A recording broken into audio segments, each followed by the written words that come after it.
Hi friends, फिर से आपका स्वागत है आपके अपने channel study with Veeru sir में।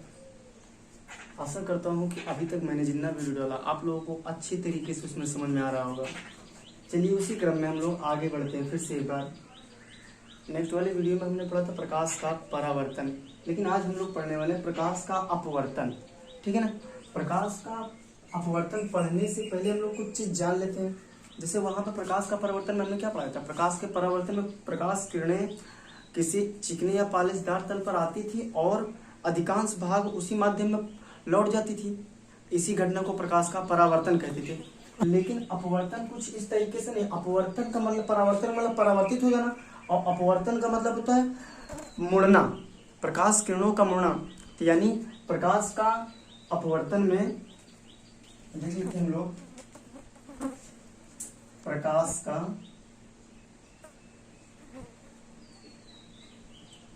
अपवर्तन।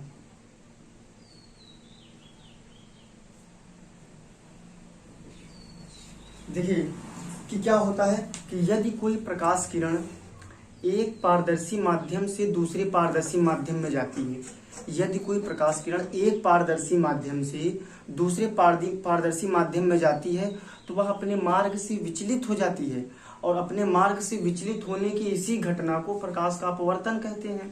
तो देख लीजिए, हम लोग डायग्राम के माध्यम से समझ लेते हैं पहले कि ऊपर हमारा वायु है, वायु एक माध्यम होता है, ठीक है। इसी को विरल माध्यम लिख लेते हैं, विरल, ठीक।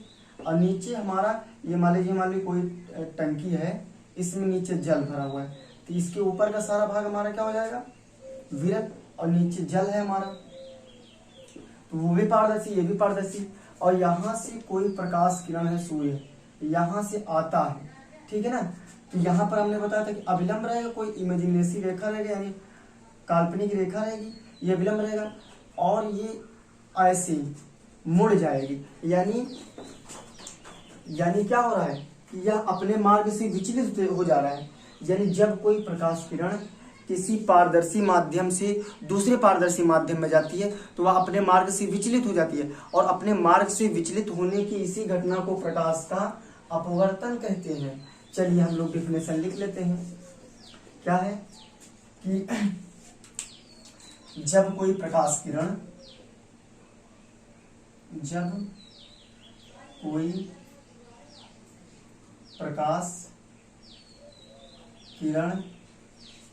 एक पारदर्शी माध्यम से दूसरे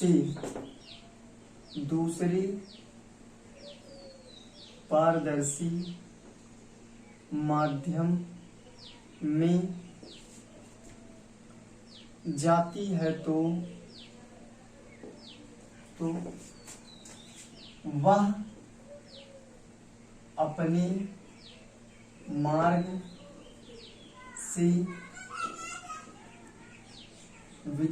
तो वह अपने मार्ग से विचलित हो जाती है, ठीक है ना। मार्ग से विचलित होने की इसी घटना को प्रकाश का अपवर्तन कहते हैं। बात आई समझ में कुल मिला करके। जब कोई प्रकाश किरण एक पारदर्शी माध्यम से दूसरे पारदर्शी माध्यम में जाती है तो वह अपने मार्ग से विचलित हो जाती है, और अपने मार्ग से विचलित होने की इसी घटना को, कौन सी घटना, मार्ग से विचलित होने की घटना को ही प्रकाश का अपवर्तन कहते हैं, ठीक है ना।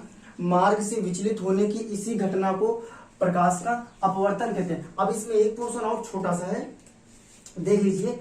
यदि कोई प्रकाश किरण सघन माध्यम से विरल माध्यम में जाती है, अर्थात सघन माध्यम क्या हो जाएगा, जैसे हमारा ऊपर कांच है नीचे जल है, जब सघन माध्यम से विरल माध्यम में जाती है तो अविलंब से दूर हटती है, क्या होती है, जब सघन माध्यम से विरल माध्यम में जाएगी प्रकाश किरण तो अभिलंब से दूर हटेगी, और इसी के जस्ट अपोजिट जब सरल माध्यम से जब विरल माध्यम से सघन माध्यम में जाएगी तो वह अभिलंब की ओर झुकेगी। तो देख लीजिए इसमें भी हम डायग्राम बना दे रहे हैं कि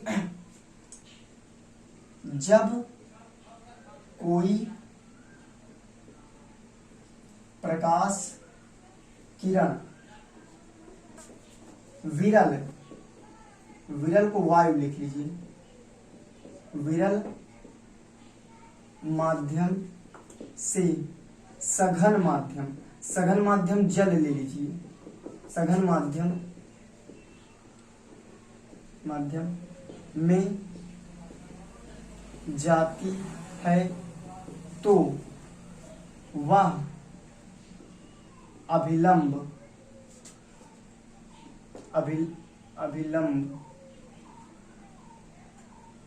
की ओर क्या होती है, झुक जाती है, झुक जाती है। ठीक, फिर देखिए इसके विपरीत,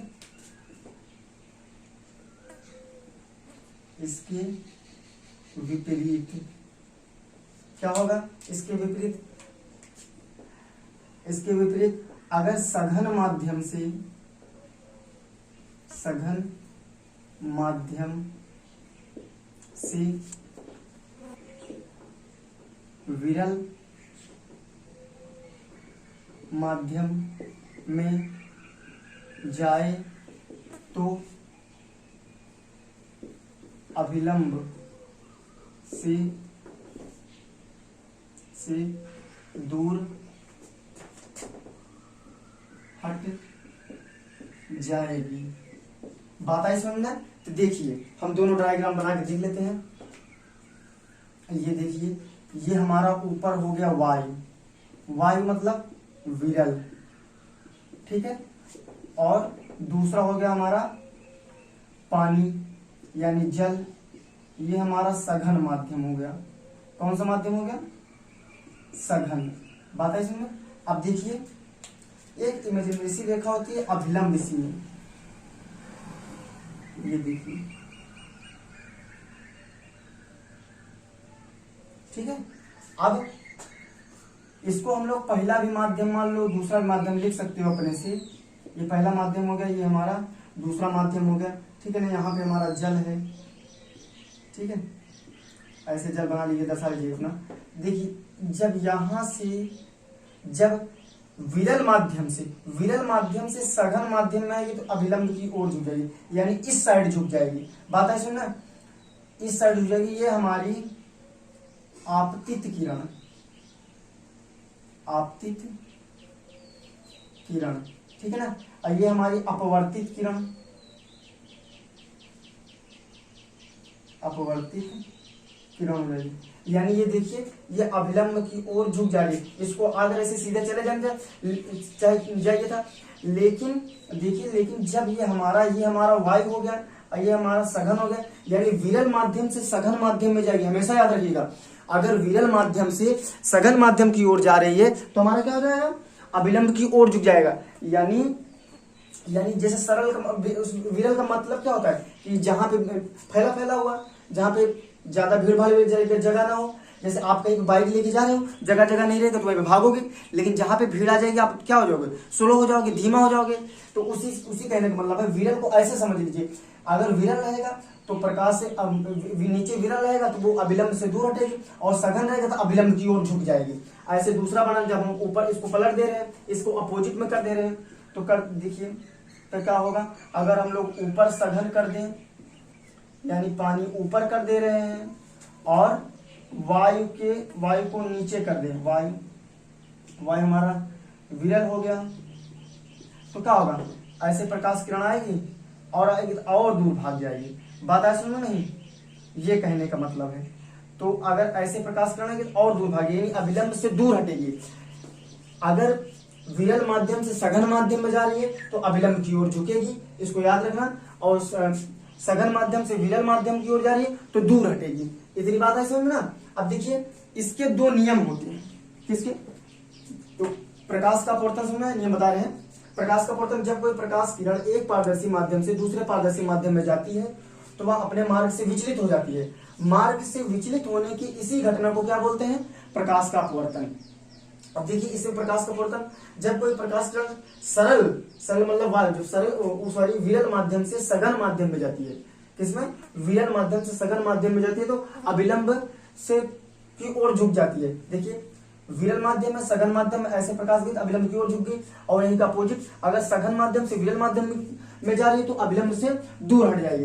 अब देखिए प्रकाश के अपवर्तन के नियम, क्या प्रकाश के अपवर्तन के नियम, प्रकाश के अपवर्तन के भी दो, वहां पे प्रकाश का परावर्तन का दो नियम था। क्या था? प्रकाश का परावर्तन का दो नियम था, यानी आपतन कोण बराबर परावर्तन कोण होता था वहां पे, और आपतित किरण, परावर्तित किरण तथा आपतन बिंदु पर खींचा गया अभिलंब, तीनों एक ही तल में होते हैं। बात है सुनना। यहाँ पर दूसरा वाला तो सेम खाएगा। देखिए इसको भी इरेज कर लेते हैं। प्रकाश के अपवर्तन का नियम,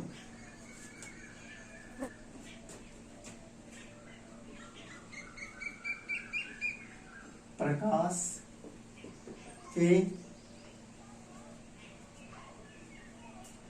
के अपवर्तन का नियम।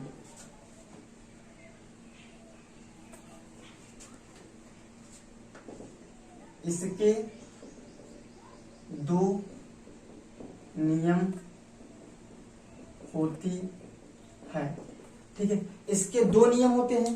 पहला नियम जो होता है बच्चे, पहला नियम उसी को स्नेल का नियम भी कहते हैं। प्रथम नियम,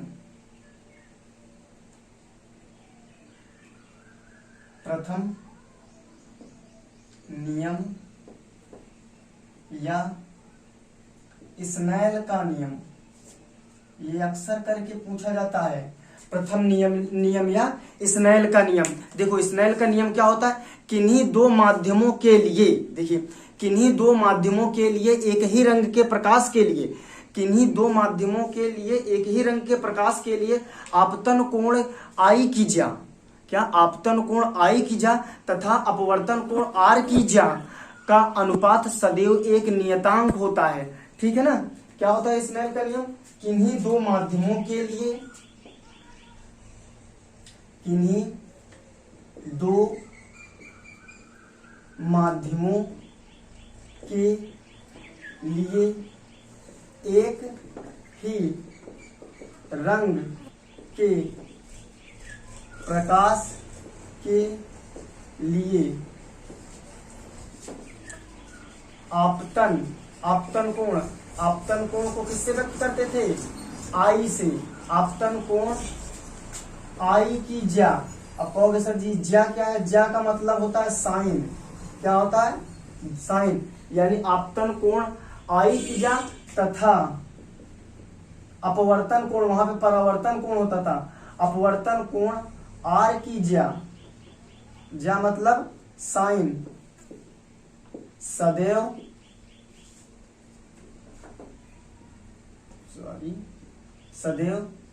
एक नियतांक या स्थिरांक होती है। सदैव एक स्थिरांक होती है, यानी n बराबर, यानी sine I upon sine R क्या हो जाएगा? Sine I upon sine R बराबर n। या हम लोग ऐसे भी लिख सकते हैं, या करके देखिए, जैसे दो माध्यम दे दिया, sine I upon sine R, या पहले के सापेक्ष दूसरे का अपवर्तनांक, ये भी लिख सकते हैं। ठीक है ना? अब इतनी बात हम आशा करता हूं कि सभी को समझ में आई होगी। जितना मैंने बताया कि किन्हीं दो माध्यमों के लिए एक ही रंग के प्रकाश के लिए आपतन कोण की आई की ज्या तथा साइन जग मतलब साइन और अपवर्तन कोण आर की ज्या सदैव एक नियतांक होती है। बात है सुनना। और sine I upon sine R equal to N एक तो हमारा नियतांक है, स्थिरांक है। जैसे हमको पहला माध्यम दूसरा माध्यम मिले, इसके पहले जो समझाए थे, वैसे तो पहले के सापेक्ष दूसरे का जो यन लिखा जाता है। देखिए सापेक्ष का मतलब क्या होता है? ऐसे लिखोगे इसके ऊपर रहेगा, फिर ये वाला यहाँ पे यानी स्मॉल एन, तो इसको पढ़ेंगे पहले के सापेक्ष दूसरे का अपवर्तनांक। क्या पढ़ा जाएगा? पहले के सापेक्ष दूसरे का अपवर्तनांक। अभी आएगा एयर के सापेक्ष ग्लास का अपवर्तनांक, यानी ए से एयर होता है, जी से ग्लास होता है, एयर के सापेक्ष ग्लास का अपवर्तनांक। डब्ल्यू लिख देंगे तो वाटर हो जाएगा, वाटर के सापेक्ष एयर का अपवर्तनांक, एयर के सापेक्ष वाटर का अपवर्तनांक, वाटर के सापेक्ष ग्लास का अपवर्तनांक। यही सारा चीजें आएंगे, तो इसे ऐसे पढ़ा जाएगा। इसको पढ़ने का यही तरीका होता है। बात है समझे? चलिए हम दूसरा देखते हैं। दूसरा जैसे वहां पे सेकंड नंबर था, यानी अपवर्तन के नियम में दूसरा नियम हम लोग देख लेते हैं कि दूसरा नियम क्या होता है। दूसरा नियम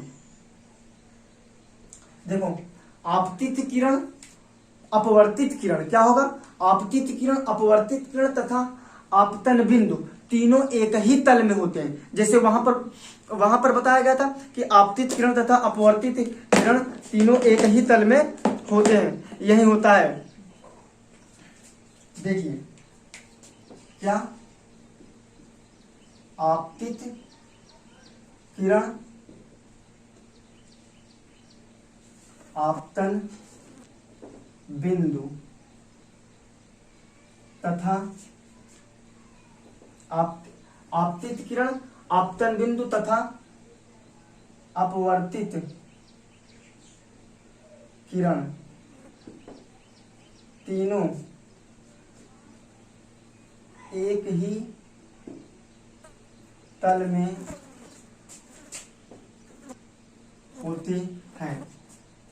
यही देखिए, यही अपवर्तन के यही दो नियम हैं। स्नेल का नियम अच्छे से पढ़ लीजिएगा, मतलब वहां परावर्तन का नियम और अपवर्तन का नियम, ये कंफ्यूजन मत रहिएगा।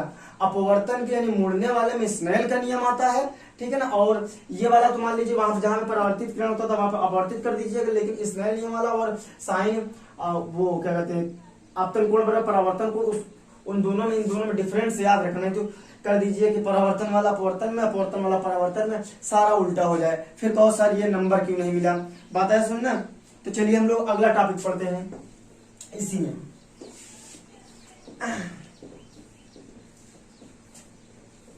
अगला है प्रकाश अपवर्तनांक एवं प्रकाश की चाल। क्या है? अपवर्तनांक एवं प्रकाश की चाल। अब देखिए यहाँ पे कल वाली ये चीज हमको याद काम देगी। क्या काम देगी? जो प्रकाश की चाल वहां पे लिखाया गया था वही प्रकाश की चाल फिर से यहाँ पे आएगी। प्रकाश की चाल होती क्या है? 3 × 10 पे पावर, इसको देखिए, इसको याद करना कंपलसरी हो जाएगा। 3 × 10 पे पावर 8 मीटर पर सेकंड, इसका भी इसमें यूज आएगा। आप इसको रट डालिएगा, आप इसको कुछ चीजों को याद करना ही आवश्यक है, ठीक है ना। तो देखिए इसमें क्या होगा कि माध्यमों में सापेक्ष अपवर्तनांक का मान। क्या? माध्यमों में सापेक्ष अपवर्तनांक का मान इन माध्यमों में प्रकाश की चालों के अनुपात के बराबर होता है। क्या होता है? माध्यमों में प्रकाश की चालों का अपवर्तनांक, या माध्यमों कह सकते हो, माध्यमों में सापेक्ष अपवर्तनांक का मान। क्या? माध्यमों में लिख ही लेते हैं हम लोग कि माध्यमों में सापेक्ष अपवर्तनांक का मान इन माध्यमों में प्रकाश की चालों के अनुपात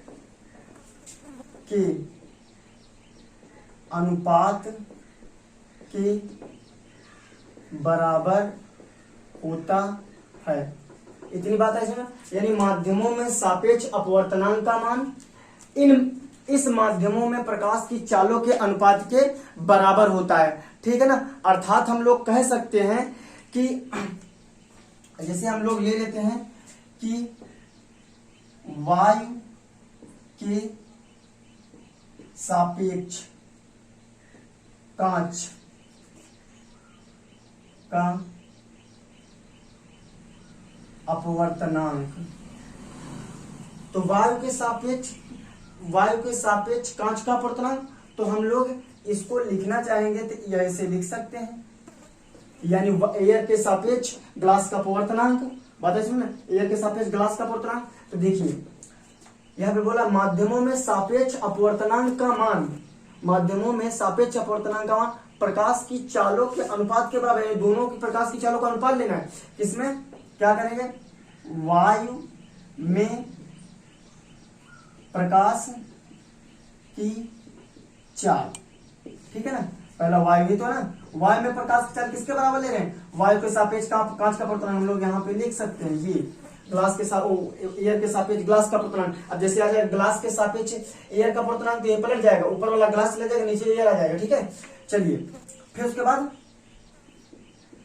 कांच में प्रकाश की चाल, देखिए हमको इतना पता चल गया। ये देखिए कोई भी चीज रहेगा यहाँ पे, वाटर के सापेक्ष ग्लास का अपवर्तनांक कुछ भी रहेगा, ठीक है ना, तो आपको ऐसे ही करना है। तो चलिए देखते हैं, यदि हमको दिया हो, यदि दिया हो कि इसके सापेक्ष ये 3/2 दिया हो, यानी वायु के सापेक्ष ग्लास का अपवर्तनांक कितना दे दे, 3/2 दे दे, ठीक है ना। तब देखिए हम यहाँ पे 3/2 लगाएंगे यहाँ पे इसके लिए, और हमको वायु में प्रकाश की चाल पता है, वहां से देख लीजिए 3 × 10⁸ मीटर पर सेकंड। और कांच में प्रकाश की चाल, क्या कांच में प्रकाश की चाल ज्ञात करना है, कांच में प्रकाश की चाल ज्ञात करना है। तो बताइए कैसे हो जाएगा, ठीक है ना। आप क्या करेंगे, इसका ये वाला उधर लेके जाओगे तो जाएगा पलट, बात है सुनना, पलट जाएगा, 3 दूनी 6 हो जाएगा। देखिए कांच में, आप लोग दिख नहीं रहा होगा, रुकिए इधर लिख देते हैं, कांच में प्रकाश की चाल। तो क्या करेंगे हम लोग, ये वाला हमारा 3 नीचे आ जाएगा, 3 नीचे आ गया भाई, और ये 2 × 3 × 10⁻⁻8, ये 3 काट दिए हम, 3 काट दिए, 2 × 10⁸ मीटर प्रति सेकंड। तो देखिए क्या हुआ कि हमारी ये वाली चाल अधिक थी, 3 × 10⁸ मीटर पर सेकंड अधिक थी, यानी ये वाली अधिक है चाल कि 2 × 10⁸ मीटर पर सेकंड, ये वाली अधिक है। कहोगे सर सीधा सीधा ये वाली बड़ी है और ये वाली छोटी है, क्यों, क्योंकि देखिए वायु में प्रकाश की चाल ज्यादा है। क्यों ज्यादा है, क्योंकि ये विरल माध्यम है। बात है सुनना, क्यों ज्यादा है, क्योंकि वायु हमारी विरल माध्यम है, अब कांच हमारा सघन माध्यम है। तो सघन माध्यम हमने बताया भीड़ भाड़ वाली जगह कम भाग पाओगे, वैसे ही कांच हमारा क्या है, सघन माध्यम है, तो वहां पर प्रकाश की चाल घट जाएगी। देखिए कम हो गई, नहीं चाल हो गई। तो यानी हम लोग कह सकते हैं कि माध्यम, सघन माध्यम में प्रकाश की चाल कम होती है, विरल माध्यम में प्रकाश की चाल अधिक होती है। ये कह सकते हैं ना कि सघन माध्यम में प्रकाश की चाल क्या हो जाती है, घट जाती है, और विरल माध्यम में प्रकाश की चाल बढ़ जाती है। इतनी बात हमारी क्लियर हो गई, बहुत अच्छी बात है। आगे हम लोग पढ़ लेते हैं कुछ और इसी की फैक्ट पे, इसी पर आधारित देख लेते हैं। अगर सापेक्ष अपवर्तनांक माध्यमों की भौतिक अवस्था आपतित प्रकाश किरण की तरंगदैर्घ्य पर निर्भर करती है। किस पे निर्भर करती है, आपतित किरण की तरंगदैर्घ्य पर निर्भर करती है कि कौन सी प्रकाश इस पर आ रही है। सभी प्रकाश की रंगों का तरंगदैर्घ्य क्या होता है, लैम्डा तो अलग अलग होता है ना, तो उस पर भी निर्भर करेगी। चलिए देखते हैं हम लोग, इसमें एक चीज देख लेते हैं नोट पॉइंट करके। नोट पॉइंट क्या करके कि बैगनी तुम लोग समझ लो, अभी बताएंगे आसमान का रंग क्यों काला होता है, वो नीला होता है, ठीक है ना, सिग्नल क्यों रेड ही बनाए जाते हैं, बता रहे समझना। इसको रेस्ट कर दे रहे हैं, इसको तो कोई भी आवश्यकता नहीं। चलिए देखिए, जो होती है बैगनी रंग की प्रकाश की चाल कम होने के कारण, क्या, बैगनी किरण की चाल कम होने के कारण उसका अपवर्तन कोण यानी आर का मान भी क्या होगा, कम होगा, नहीं सॉरी, बैगनी रंग की किरण की चाल कम होने के कारण उसका अपवर्तन कोण अधिक होगा, होने का उसका अपवर्तन कोण R का मान अधिक होगा। आप कहोगे सर जी ये कैसे? देखिए थोड़ा समझिए, हमने क्या बताया था, अगर यहाँ पर बैगनी रंग के प्रकाश की किरण की चाल आ रही है, यहाँ पे आकर अगर इसके आर को बढ़ा रही है तो ये फैल ही तो रही है ना। अभी बताएंगे कि बैगनी आसमान नीला क्यों होता है। अगर बैगनी रंग यहाँ से विलंब से दूर हट रही है, यानी फैल रही है, क्या कहते हैं, उसकी प्रकृति पर निर्भर करती है कि उसकी चाल कम है, उसकी चाल कम है तो उसका आर का मान अधिक होगा। जब आर का मान अधिक होगा तो वो अधिक फैलेगी। बात आ रहा समझ में? अधिक फैलेगी, अधिक उसका अपवर्तनांक हो जाएगा। ठीक है, तो अपवर्तनांक सबसे क्या हो जाएगा, अपवर्तनांक सबसे अधिक होगा, सबसे अपवर्तनांक अधिक होगा। ठीक है, अब इसी तरीके से लाल रंग का देख लेते हैं। लाल रंग की किरण का अपवर्तनांक सबसे क्या होता है, सबसे कम होता है। इसीलिए तो अपवर्तनांक मतलब जब फैलेगी नहीं तो वो सीधे जाएगी भाई, और जो भी किरण फैल जाएगी उसका क्या हो जाएगा, वो सभी दिशाओं में फैल गई तो उसका वहां पे किसी जगह जाके इफेक्ट कम पड़ जाएगा ना। अभी लाल इसी खतरों का निशान लाल इसीलिए बनाया जाता है क्योंकि लाल रंग क्या कहते हैं, उसका अपवर्तनांक सबसे कम होता है, यानी फैलने की विसरण दर सबसे कम होती है, इसीलिए वो कहीं पर जाएगी अधिक इफेक्ट डालेगी। बात आ रही समझ ना। अभी देख लीजिए, यही मार्कर ही देख लीजिए, इन सभी की अपेक्षा क्या हो रहा है, अधिक से अधिक इसमें लाइट है, यानी ये कम फैलता है। बात आ रहा समझ। चलिए आगे हम लोग देख लेते हैं प्रकाश किरणों की उत्क्रमणीयता। आशा करता हूं जितना बता रहा हूं इतना समझ में आ रहा है। जो भी नहीं समझ में आएगा आप कमेंट कीजिएगा, मेरी तरफ से 100% प्रयास है। ठीक है, आप लोग को ये एनसीईआरटी में जितना पढ़ा है ये सब नहीं दिया होगा, बस इतना दिया होगा प्रकाश का अपवर्तन वही दिया होगा कि जब कोई प्रकाश कण एक पारदर्शी माध्यम से दूसरे पारदर्शी माध्यम में है तो अपने मार्ग से विचलित हो जाती है, उसी घटना को प्रकाश का अपवर्तन कहते हैं। इतना ही दिया होगा बस, और नहीं दिया होगा। लेकिन इसको हमको पास होने के उद्देश्य से नहीं पढ़ रहे हम लोग। ठीक है, ये आप याद रखिएगा। देखिए प्रकाश किरणों की उत्क्रमणीयता, क्या, प्रकाश किरणों की उत्क्रमणीयता क्या होता है भाई?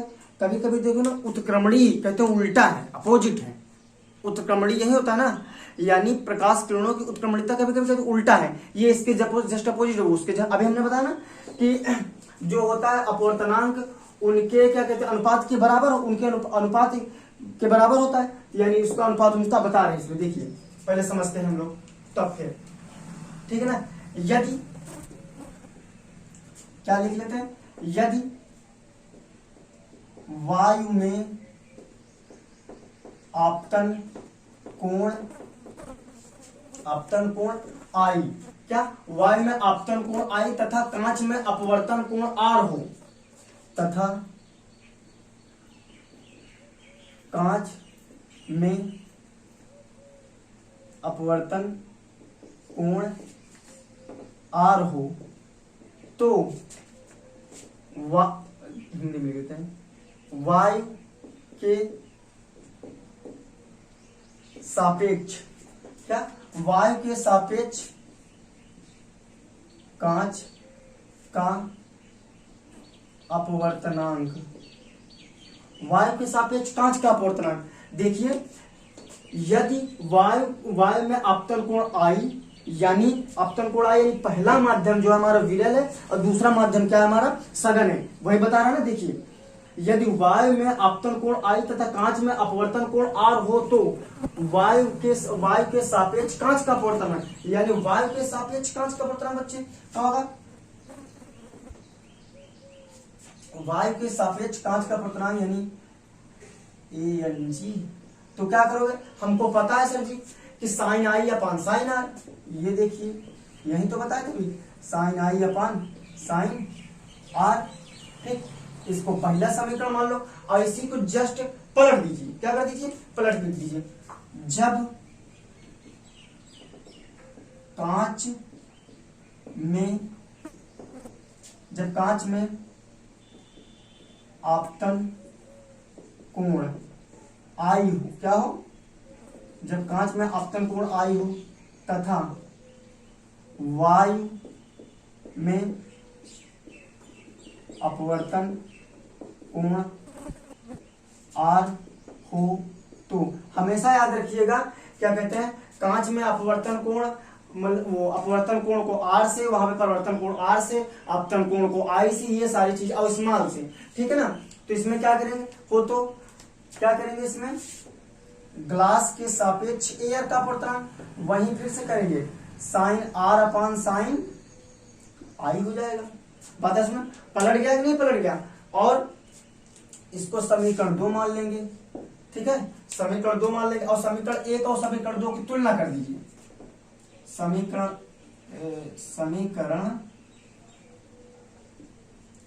1 और 2 की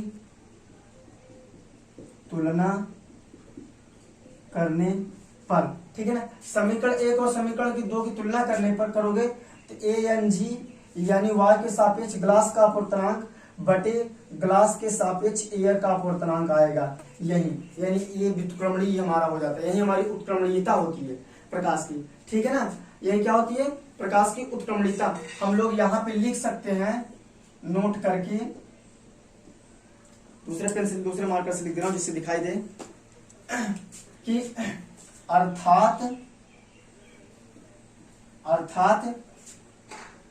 वायु के सापेक्ष ग्लास का अपवर्तनांक तथा ग्लास के सापेक्ष वायु का अपवर्तनांक के व्युत्क्रम होता है।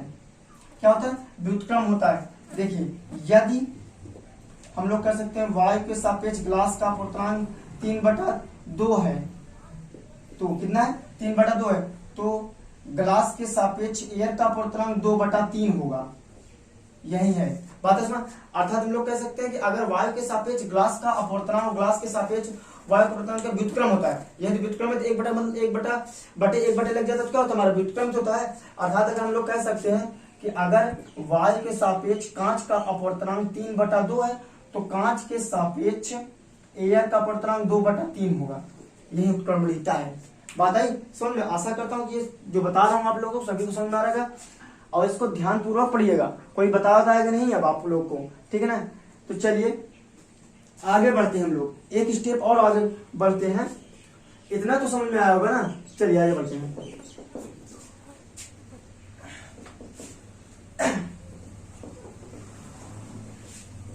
अब हम लोग पढ़ेंगे समांतर पारदर्शी माध्यमों में प्रकाश का अपवर्तन। ये भी मोस्ट इंपॉर्टेंट नहीं आता है, देख लेते हैं इसको। क्या पढ़ेंगे,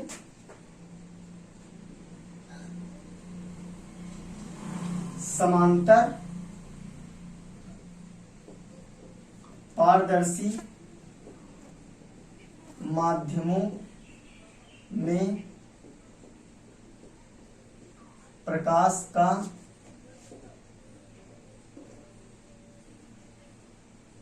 अपवर्तन।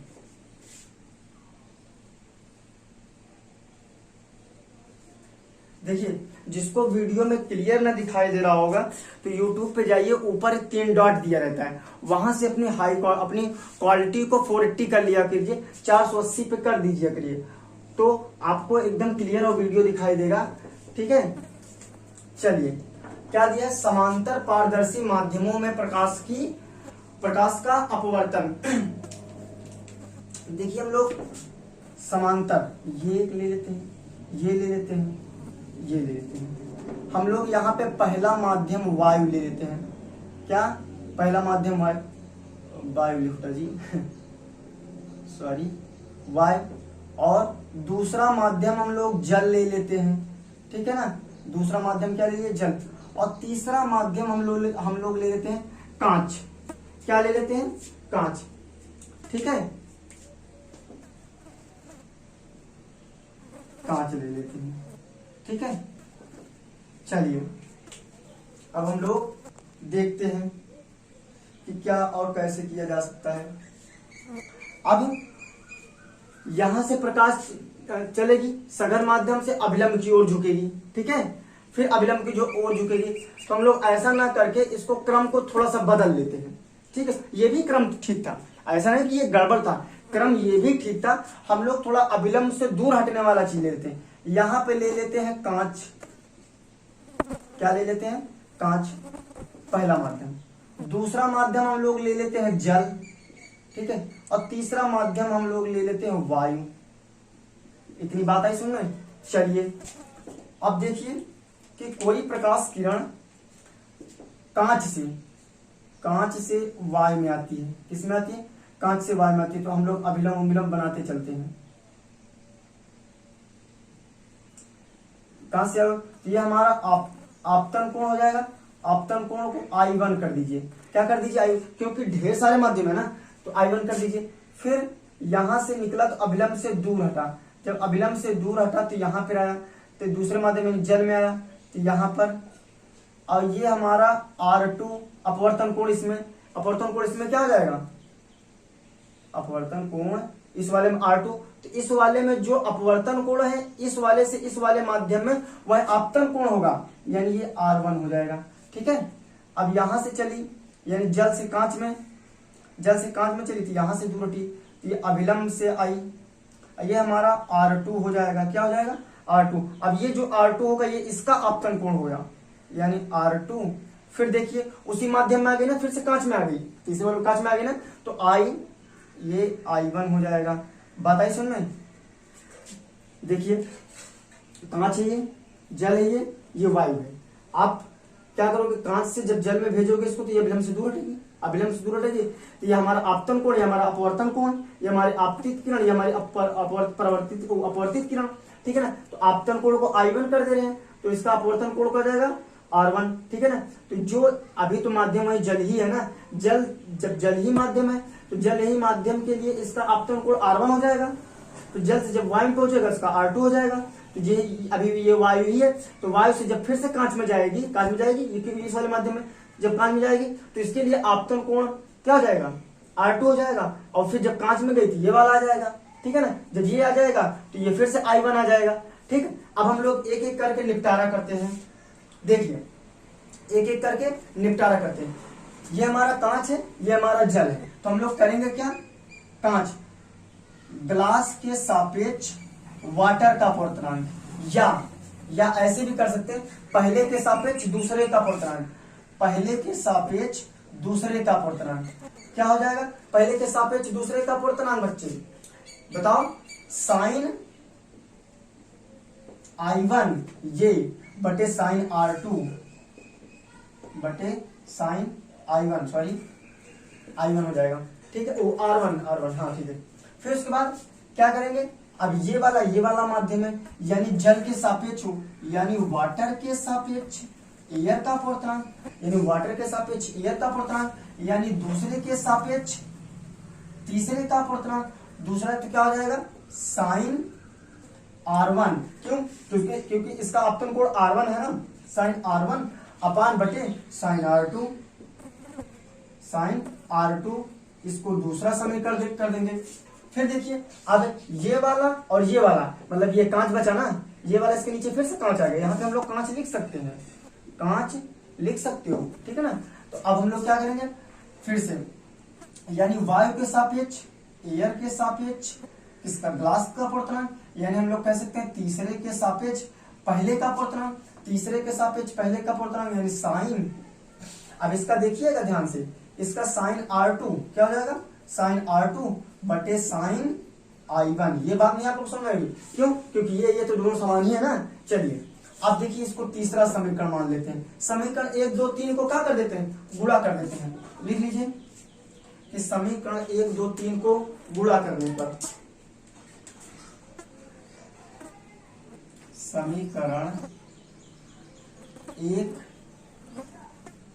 2 और 3 को आपस में गुणा करने पर, ठीक है ना। तो क्या हो जाएगा, हम लोग ये वाला भी लिख लेते हैं, ये वाला भी, दोनों फार्मूले लिख देते हैं, कोई दिक्कत होगी नहीं। चलिए AMG WNA, फिर y के सापेक्ष ग्लास का अपवर्तनांक, अब इसको लिख देते हैं साइन I1 बटे साइन R1 साइन R1 बटे साइन R2 साइन R2 बटे साइन I1। तो देखिए कौन कौन कट रहा है, sine R2 sine R2 sine R1 sine R1 sine I1 sine I1। फिर क्या बचा, एक ग्लास के सापेक्ष वाटर का अपवर्तनांक गुणे वाटर के सापेक्ष एयर का अपवर्तनांक, एयर के सापेक्ष ग्लास का अपवर्तनांक बराबर 1, इतना बचा। या हम लोग लिख सकते हैं या क्या, पहले के सापेक्ष दूसरे का अपवर्तनांक गुणे दूसरे के सापेक्ष तीसरे का अपवर्तनांक गुणे तीसरे के सापेक्ष पहले का अपवर्तनांक बराबर 1। इतनी बात समझ में आई ना। इतनी बात में कहीं पर कोई दिक्कत हो तो आप हमको बताइए और कमेंट कीजिए, फिर उसके बाद हम लोग चलते हैं आगे बताते हैं, ठीक है ना। आप लोग को आगे बताते हैं कि क्रांतिक कोण पूर्ण आंतरिक परावर्तन क्या होता है। क्रांतिक कोण और पूर्ण आंतरिक परावर्तन होता क्या है, ठीक है। तो मतलब अब इतनी जब बात सुन रहे हैं क्रांतिक कोण और पूर्ण आंतरिक, क्रांतिक कोण के ही कारण तो पूर्ण आंतरिक परावर्तन के ही कारण तो ही कांच में या खिड़कियों में पड़ी हुई दरारें हमको चमकती हुई दिखाई देती हैं। वही तो एक कारण है ना कि जो कांच में पड़ी हुई दरारें हमको चमकती दिखाई देती हैं, पानी के अंदर बुलबुले हमको क्या होते हैं, चमकते हुए दिखाई देते हैं भाई। यही सारी चीजें तो हैं। अभी इतनी बात आई समझना। चलिए हम लोग आगे पढ़ लेते हैं। क्रांतिक कोण पूर्ण आंतरिक परावर्तन, मरीचिका तुम लोगों ने नाम सुना होगा। मरीचिका रेगिस्तान उगिस्तान में जो क्या कहते हैं पानी में या पेड़ उल्टे दिखाई देते हैं, सब इसी का कमाल है। सब यही सब मरीचिका और इसी का कमाल है, ठीक है। तो हम बता रहे हैं एक एक करके। और हीरा, हीरा चमकता हुआ दिखाई देता है, सब इसी का ही कमाल है, ठीक है ना। पूर्ण आंतरिक परावर्तन का ही कमाल है। चलिए हम लोग पूर्ण आंतरिक परावर्तन के बारे में पढ़ लेते हैं।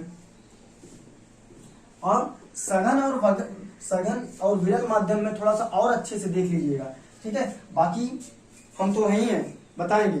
चलिए देखते हैं आंतरिक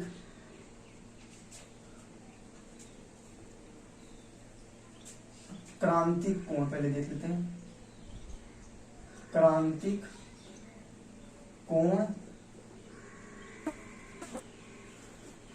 तथा पूर्ण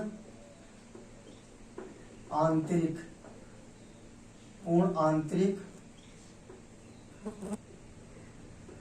परावर्तन। देखिए अब इसमें आप लोगों को बहुत समझने की बात आएंगी। देखिए क्या होता है कि जब कोई माध्यम रहता है, ये मान लीजिए हमारी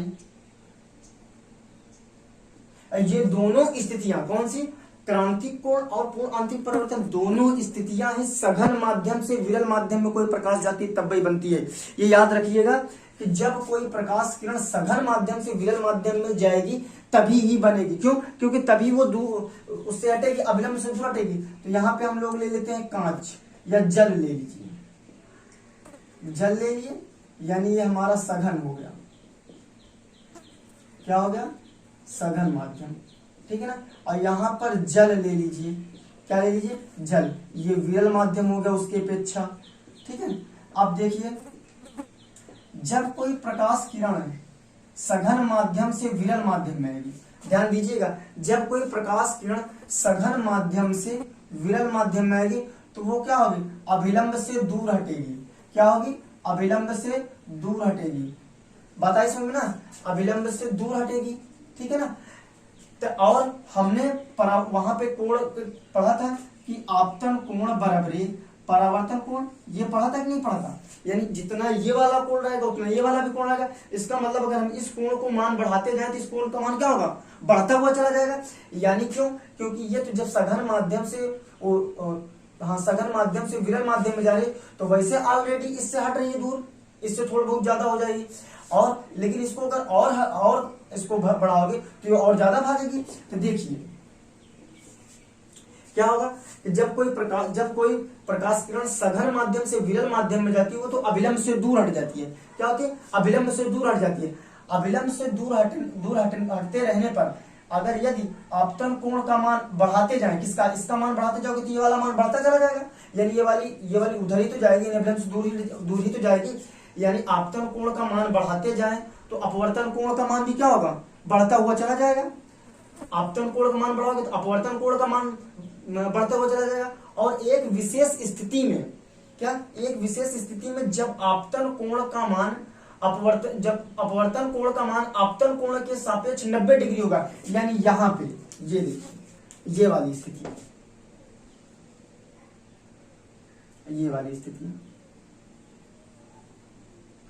यानी हम लोग क्या काम कर रहे हैं? हम लोग इसको बढ़ा रहे हैं, इसको इतना बढ़ा दिए कि ये यहां से यहां, पहले यहां था, फिर यहां था, फिर यहां था, फिर अब इस पे आ गया। किस पे आ गया?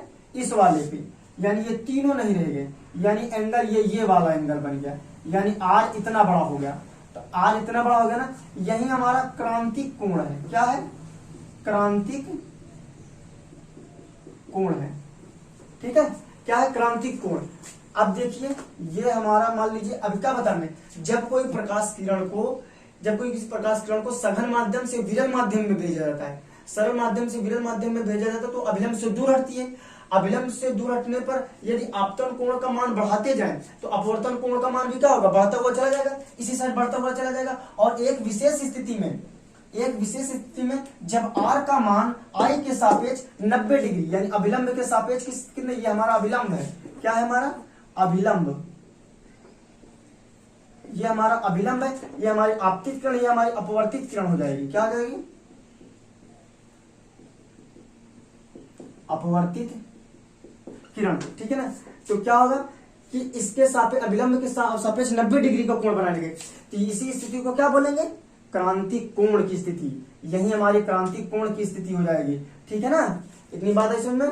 तो फिर से एक बार देख लेते हैं। जब किसी प्रकाश किरण को सघन माध्यम से विरल माध्यम में भेजा जाता है तो वो अभिलंब से दूर हटती है, ये पहले ही बताया था। और दूर हटने पर यदि I का मान बढ़ाते जाएंगे तो R का मान भी क्या होगा? बढ़ता चला जाएगा। यानी अपवर्तन कोण का मान बढ़ाओगे तो आपतन कोण का मान बढ़ाओगे तो अपवर्तन कोण का मान भी क्या होगा? बढ़ता हुआ चला जाएगा।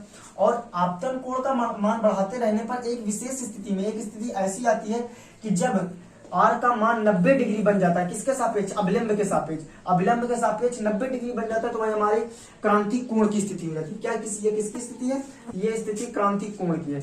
याद रखिएगा, ये हमारी स्थिति क्रांतिक कोण की स्थिति है।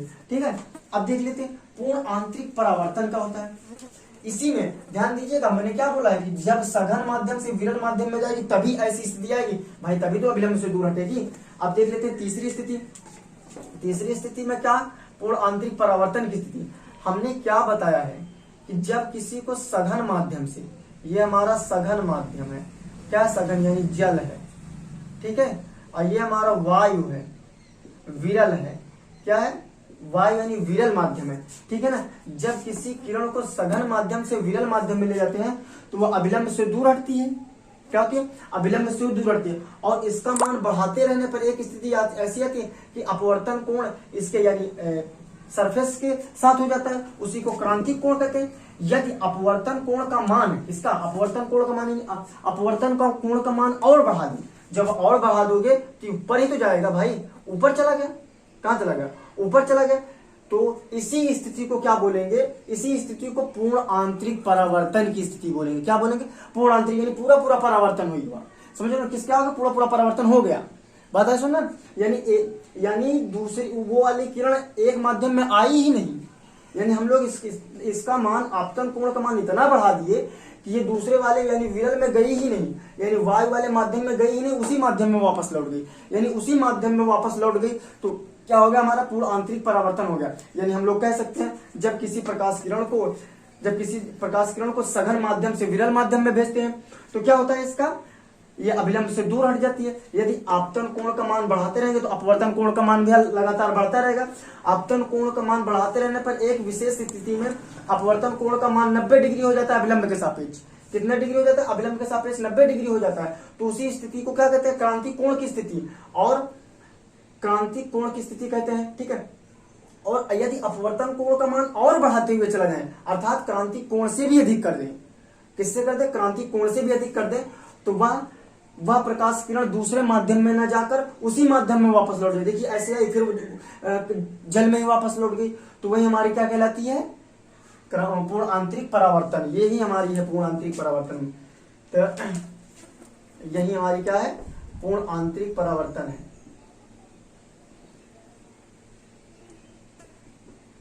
पूर्ण आंतरिक परावर्तन बार बार पूछा जाता है, पूर्ण आंतरिक परावर्तन क्या होता है, पूर्ण आंतरिक परावर्तन होता क्या है, ठीक है ना। तो अब देखते हैं हम लोग, आशा करता हूं कि आप लोग को पूरा ये चैप्टर समझ में आएगा। अब देखिए, अब हम लोग कुछ मौखिक चीजें ले लेते हैं कि आप आसमान का रंग नीला क्यों दिखाई देता है, ये सारी चीजें हम प्रिज्म में पढ़ाएंगे। हीरा चमकता हुआ क्यों दिखाई देता है, ये सारी चीजें हीरो को बता देते हैं कि हीरो को एक विशेष प्रकार से तराशा जाता है, ठीक है ना। हीरा तो वैसे ही होता है कि हीरे में तमाम सभी प्रकार से अंदर जाने वाला प्रकाश कुछ ही दिशाओं में, जैसे मान लीजिए हीरे की कुछ संरचना हम तो बना नहीं पाएंगे, ऐसे ऐसे कुछ होगी, ऐसे ऐसे कुछ होगी, ठीक है ना। तो सभी दिशाओं से जाने वाला प्रकाश कुछ ही दिशा से बाहर निकल पाता है, यानी उसी में प्रकाश, ऐसे हमारा हीरा है मान लीजिए, ऐसे डायमंड है, तो प्रकाश इधर से गया यहाँ जाएगा, इसका पूर्ण आंतरिक परिवर्तन हो गया, इधर गया तो इसका पूर्ण आंतरिक परिवर्तन हो गया, इधर गया तो इसका हो जाएगा, इधर गया तो इसका हो जाएगा, इधर हो जाएगा। तो उसी में प्रकाश क्या होता रहता है, घूमता रहता है, उसी में लड़कर इधर। जब 42 डिग्री से इसका कम हो जाता है, जब 42 डिग्री से अधिक हो जाता है एंगल यहाँ पे, तो वह प्रकाश निकल जाता है। जब निकलता है तो कुछ ही दिशाओं से निकलता है, तो इसीलिए हमको प्रकाश हीरा क्या हुआ है, चमकता हुआ दिखाई पड़ता है। बात है समझ में। ओके, थैंक यू क्लास, बहुत बहुत आप लोग का धन्यवाद, बहुत सपोर्ट कर रहे हैं आप लोग। और ऐसे ही हमको बताइए कि आगे सर मैं मैथ भी लेके आ रहा हूँ बहुत जल्दी, 1-2 दिन में, और उसके बाद और भी सब्जेक्ट जो बाकी है उसको भी लेके आऊंगा। थोड़ा सा हमारा भी सपोर्ट कीजिए, मैं आपको 100% देने की फुल कोशिश करूंगा। और एक जहां पर आप लोगों को नहीं समझ में आ रहा है, या कोई भी निगमन हो गया, या कोई भी सूत्र हो गया, कोई भी सवाल हो गए नहीं समझ में, आप हमको कमेंट कीजिए, पूरा हम एक तरफ से आप लोग को बताएंगे। आप लोग का बहुत बहुत धन्यवाद देखने के लिए।